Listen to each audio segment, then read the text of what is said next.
Welcome back to the Gridiron Expert.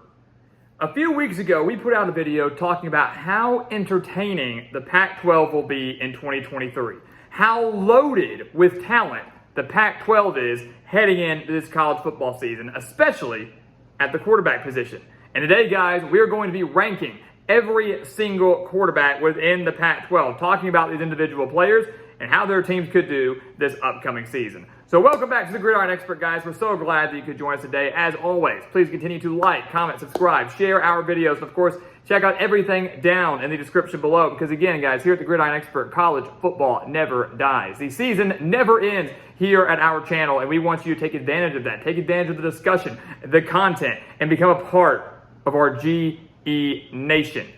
So let's dive into these Pac-12 rankings, guys. I got to be honest. We've been ranking the quarterbacks from every Power 5 conference. This is the one I was most excited to do because this conference is just loaded with so much talent and so many legitimate contenders within the Pac-12 in 2023. But we'll start at the bottom of the totem pole, go from worst to first. Coming in at number 12, we have the California quarterback situation.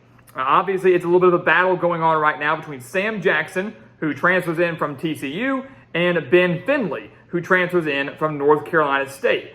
And I would probably give the slight nod to Ben Finley. More experience at NC State, had 741 yards last year, 3 touchdowns, 3 interceptions in 2022. Jackson certainly a little bit more athletic from a skill set standpoint than Ben Finley, but has been wildly inconsistent with throwing the ball, especially when it comes to decision making. And again, both really haven't had that much playing experience, but from a pure experience standpoint, Ben Finley owns that edge. I'd give him the nod, but regardless, California football still in a bit of a rough state. Coming in at number 11, the Stanford quarterback situation. It's amazing how quickly Stanford has fallen from grace, and now they don't have David Shaw as their head coach anymore. Troy Taylor comes in from Sacramento State out of the FCS to take over for the Cardinal, and they've got a quarterback battle right now between Ari Patu and Ashton Daniels. And neither are that experienced, if we're being honest. Patu has 25 pass attempts with Stanford in the last 2 years. Not ideal. He's been at Stanford, which is great, but he hasn't had much playing experience behind a guy like Tanner McKee. And then you got Ashton Daniels, who was just a freshman last year and had 6 pass attempts. So not much experience across the board for Taylor, kind of inheriting an empty cupboard here. But Patu, definitely very, very athletic. I think he has a lot more potential right now than Ashton Daniels. A little bit more experience just from a time spent at the program. So I give the edge to Ari Patu. I know he's got a very high ceiling, a very strong upside. It's just a matter of how well Troy Taylor can develop him this season, and kind of turns out to what kind of year Stanford could have. In at number 10, Arizona State, their quarterback situation. A lot of quarterback battles with some of the guys in the lower section of these rankings. Arizona State's got a battle going on across the board. They've got Drew Pine transferring in from Notre Dame. They have Jacob Conover, and they have Jaden Rashada, the highly touted high school recruit. Right now, I think we're going to kind of lean Drew Pine, Arizona State in with a new head coach of their own, and Kenny Dillingham coming over from the offensive coordinator position at Oregon. Pine had over 2,000 yards and 22 touchdowns at Notre Dame last year, but don't sleep on Jaden Rashada. Obviously, you had that I think it was Florida. He had the NIL deal signed, left Florida, ends up coming to Arizona State. He's very, very talented, very fluid with his throwing motion. He's very, very accurate. I mean, the upside is unbelievable with Rashada, but I don't know if he'll get the starting job in year one. Being ahead of a guy in Drew Pine who did have a lot of playing experience last year for a solid program at Notre Dame. So Kenny Dillingham has a big decision to make in year one as a head coach, but we lean Drew Pine at Arizona State right now.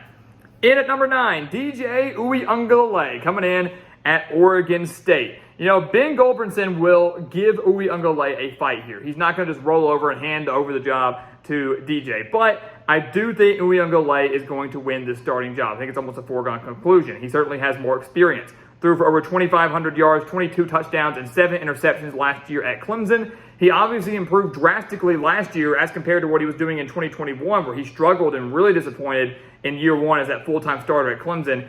DJ Uiagalelei really hasn't panned out the way we thought he would. He looked nothing like he did in those 2 games he started during COVID in that 2020 season. But he still has a very high upside. He's still very talented. He's pretty accurate. He doesn't make necessarily poor decisions. I think he's going to develop well with Johnson Smith at Oregon State.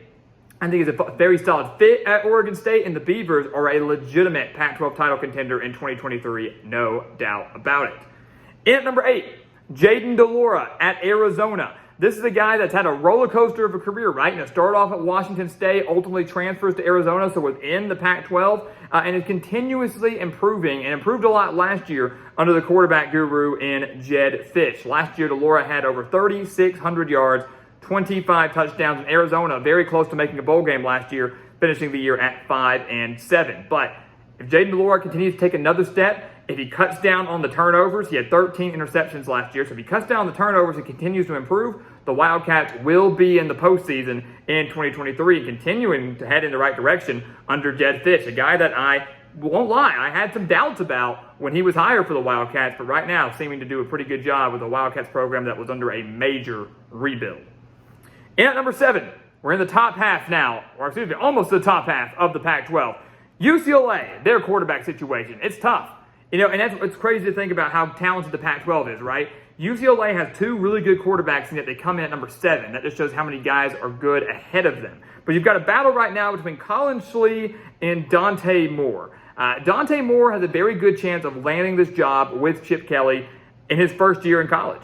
He comes in as the highest-ranked recruit in UCLA football history. He's a dominant quarterback. He's got an unbelievable arm. I mean, he's a one heck of a recruit, and really seems to be the perfect fit for a UCLA and Chip Kelly-style offense. However, Colin Schlee transfers in from Kent State, had over 2,100 passing yards and 13 touchdowns last year, also rushed for nearly 500 yards and 4 touchdowns last year as well with the Golden Flashes. So he certainly is more experienced. He has that dual threat capability, which Chip Kelly loves. There's no doubt about that. But Moore did start in the spring game. I think a lot of UCLA fans are banking on seeing him in action and getting that starting job. Wouldn't be surprised to see Chip Kelly give him the nod at least early on. But both quarterbacks very capable of leading the Bruins to another very successful year. And again, UCLA, despite losing a star in Dorian Thompson-Robinson, will be a Pac-12 title contender this upcoming season.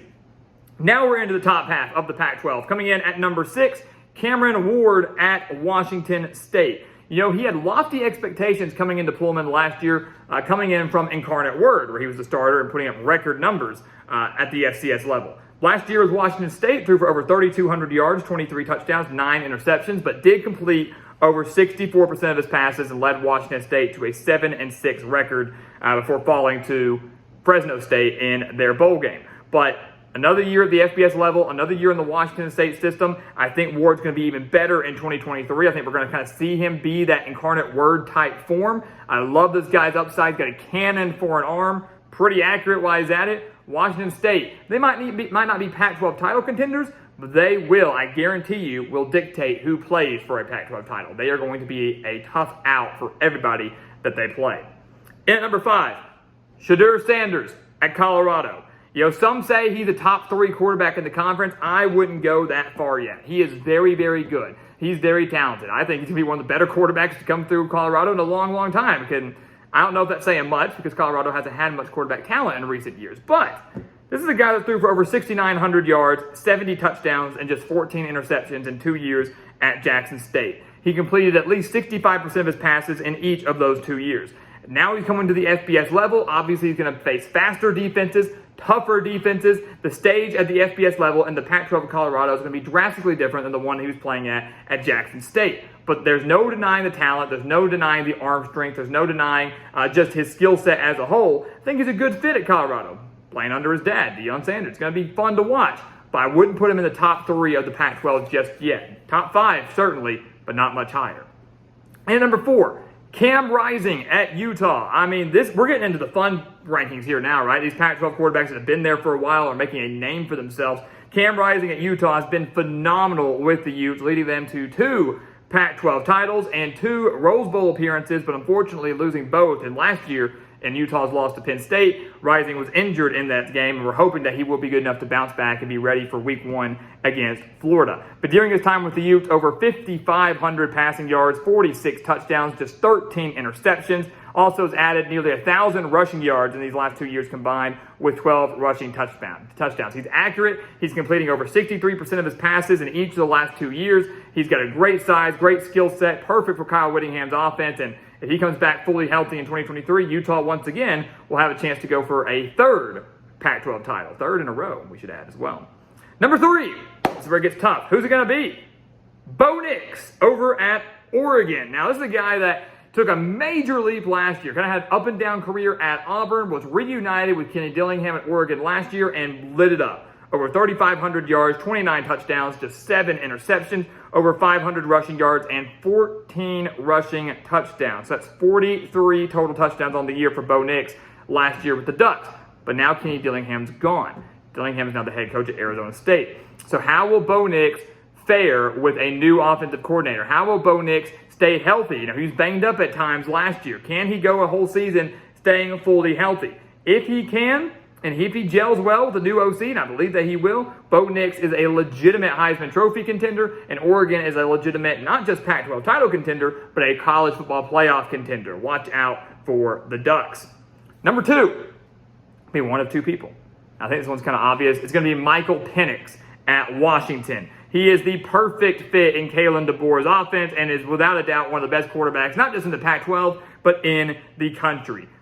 Threw for over 4,600 yards last year, 31 touchdowns, just 8 interceptions. He led the number 1 ranked passing attack in the country last year, completed 65.3% of his passes. He is loaded with talent in 2023. Washington is loaded on the offensive side of the ball, and if Penix can stay healthy like he did last year, he battled injuries during his time at Indiana. If he can stay fully healthy like he did last year, Washington is a legitimate college football playoff contender, and this offense will be one of the best in the entire country. Penix was unbelievable last year, and I expect him to be maybe even better in 2023. Coming at number 1, this one is no surprise. It's Caleb Williams over at USC. He is the reigning Heisman Trophy winner. So we say Penix could be a contender. Nix could be a contender. Well, Caleb Williams is a contender too, and arguably the best quarterback in the country right now.